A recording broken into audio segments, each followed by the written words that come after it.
We're reading from Matthew chapter 21, verses 1 to 11, and it says, "When they had come near Jerusalem and had reached Bethphage at the Mount of Olives, Jesus sent 2 disciples, saying to them, 'Go into the village ahead of you, and immediately you will find a donkey tied and a colt with her.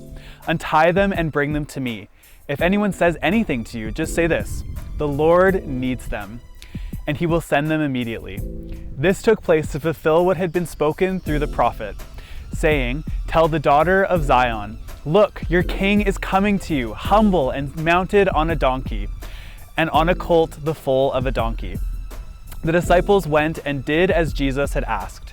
They brought the donkey and the colt, and put their cloaks on them, and he sat on them.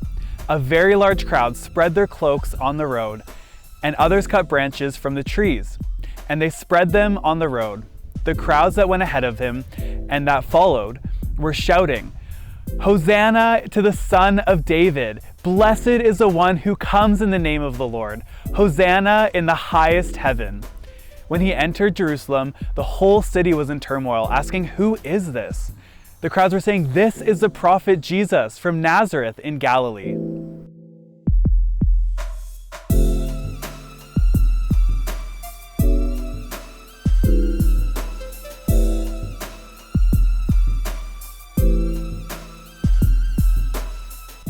The scripture you just heard is from Palm Sunday.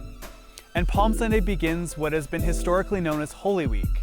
And Holy Week is the journey that Jesus takes as he enters into Jerusalem, hailed King of the Jews, and ultimately walks to his death on a cross and the resurrection that we see.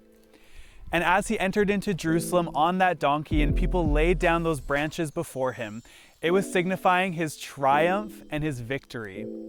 And yet those same people that were shouting, "Hail King of the Jews," later in that week were shouting, "Crucify him."